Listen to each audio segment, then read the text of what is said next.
As a child growing up down the shore in our bungalow in Union Beach, New Jersey, I always thought that the readings that were chosen for Sunday Mass were chosen to reflect our summer vacation. The first one, especially, the background is it's about Abraham. Abraham had a wife whose name was Sarah. They were elderly. Now, elderly in the Old Testament could have been 30, 40 max. So they were elderly and they had no children. That's the key.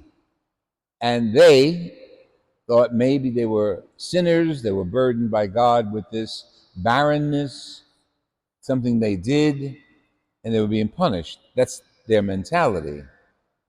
Things change today in the scriptures. Abraham is at his tent under the tree of terebinth. It's a tree with great shade, and don't forget they're a desert culture. And he's not alone, so we have the feeling that he's alone in the readings. Well, his tribe is with him, his relatives, not there in the tent necessarily. And it was the custom in Semitic culture to always welcome a stranger.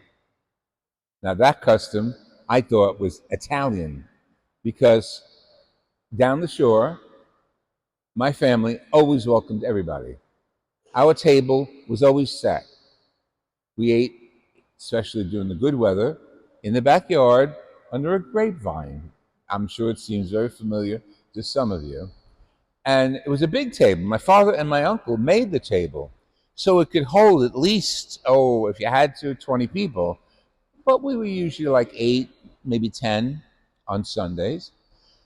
But somebody would always show up. And those are the days before cell phones and texts. So most of the people who showed up were surprises. Hey, Rose, how are you? We thought we'd drop in. Oh, and my mother would go, Frank, make more space. Oh, bring more chairs. Get another dish.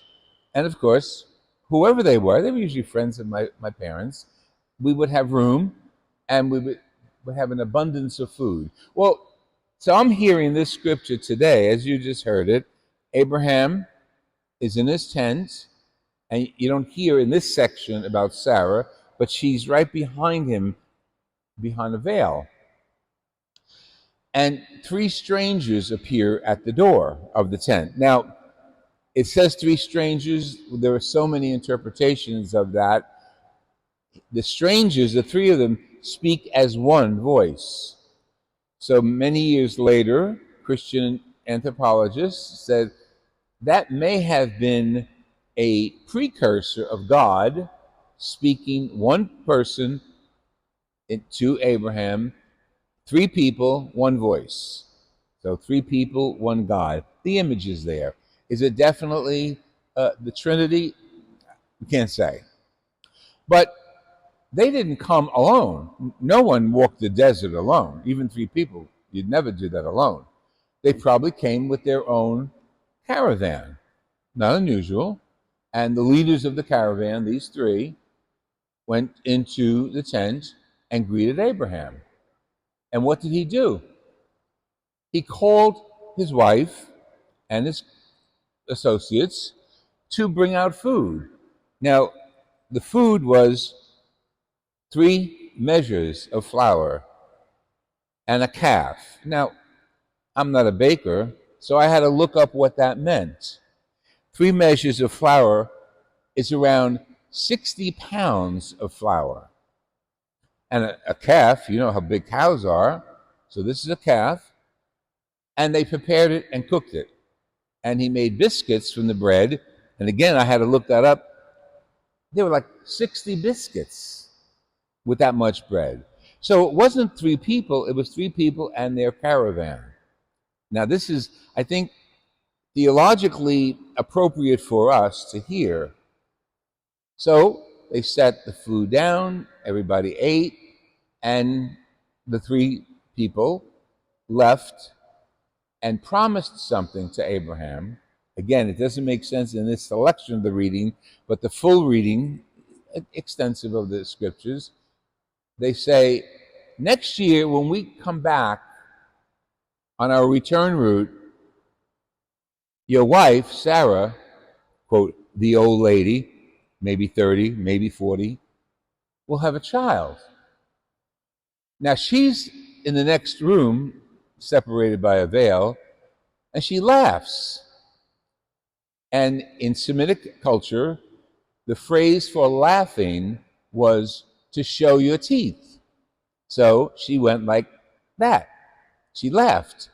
These guys didn't know who she was, she thought. And they were instruments of God. That's important for us to realize. Because the word for laughing and showing your teeth in Semitic language is Isaac. And in her old age, she gives birth to Isaac, and therefore the continuation of the lineage of Abraham. Put that over there, we'll get back to that. The hospitality is what we're interested in. It's almost like today's scriptures are saying, you are cordially invited to God's feast. The first invitation is there in the scriptures with Abraham in Genesis. The second invitation, again, it seems like it's just Jesus going into the house of Mary and Martha. But you know Jesus, you know the stories of Jesus. He never traveled alone. At least 12 others were with him, at least. And again, Semitic hospitality. He didn't call ahead, he didn't text, he just showed up, and Mary and Martha welcomed him. Now, Mary is the one who was responsible for the invitation. But again, don't forget, it's not just Jesus coming, it's Jesus and his entourage. They're not mentioned here, but we know Jesus always traveled with his followers. So she welcomes Jesus. Again, you heard all this, but sometimes it's important to fill in the blanks.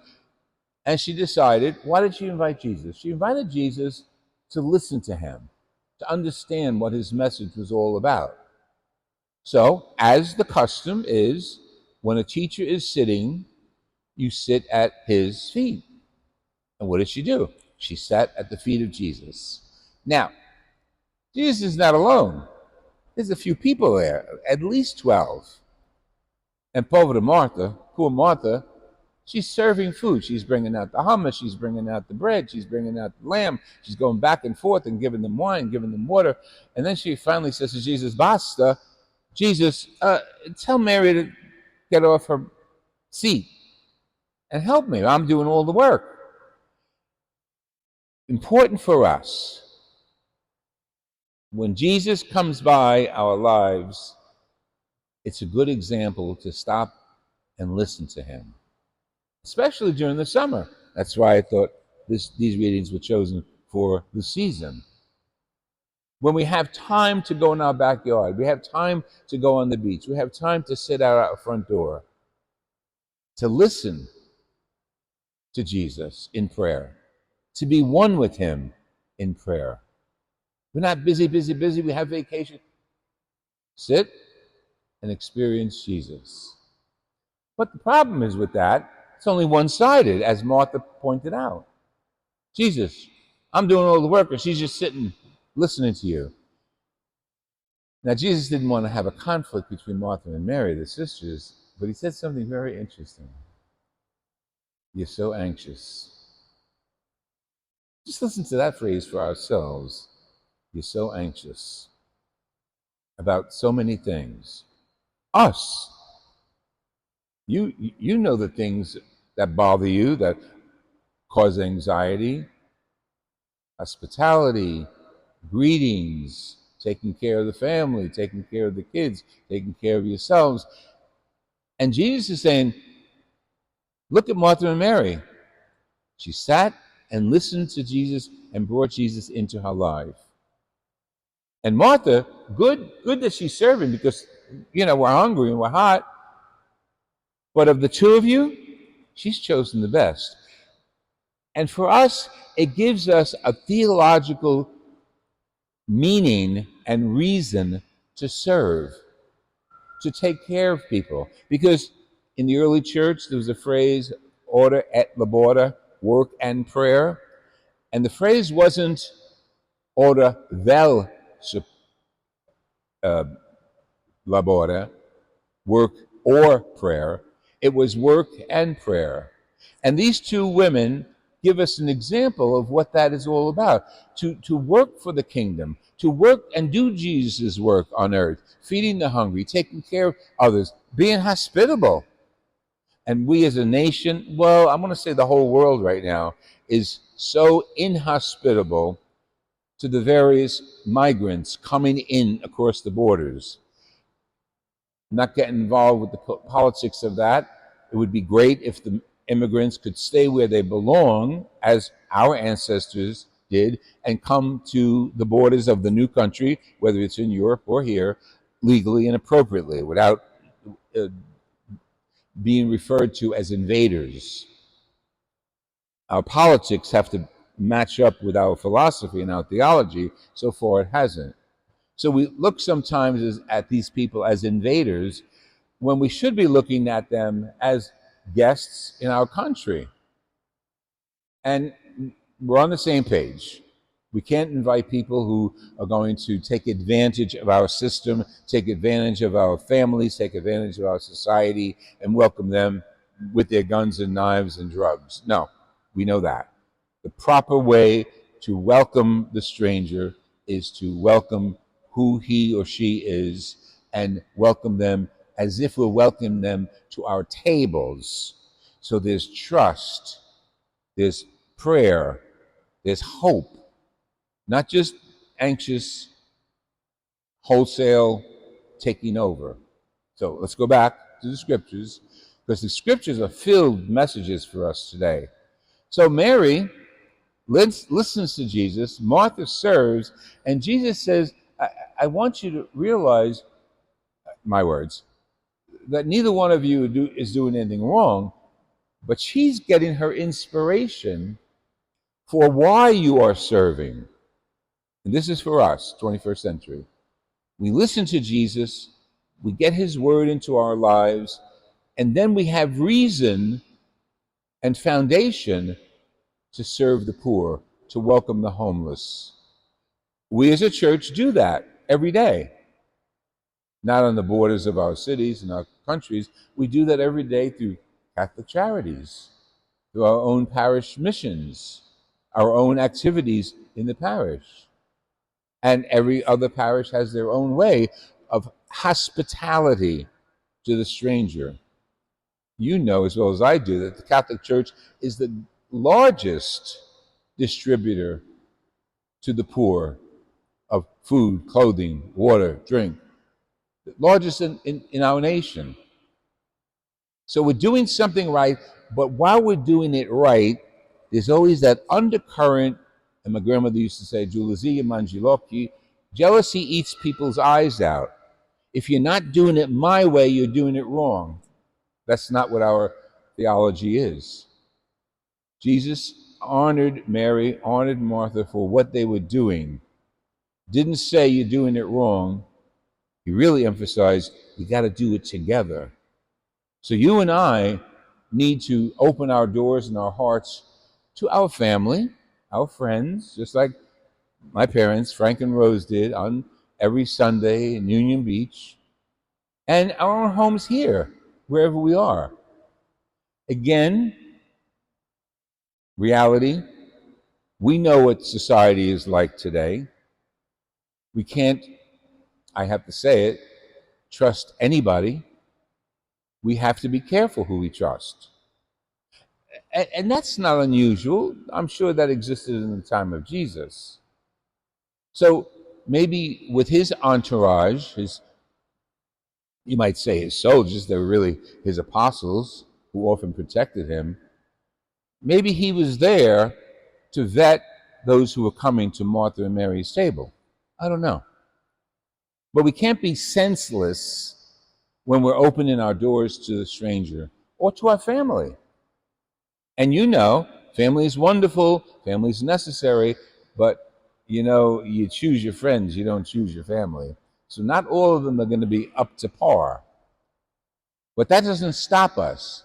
We still open our hearts and tables to those who need us. So we feed the hungry, we give drink to the thirsty, we honor one another, and we hold each other to a standard. Now, is it the American standard? No, it's far beyond that. We hold each other to the standard of Christ. Even if the person coming before us is not Christian, we hold him or her to that standard because that's the standard we follow. So there's a reason to feed the stranger and give drink to the thirsty. And in order to do that in our society, we support Catholic charities in our diocese and throughout the world. So today's lessons are lessons of invitation. You are cordially invited to sit at the Lord's table in prayer, in listening, and in sharing.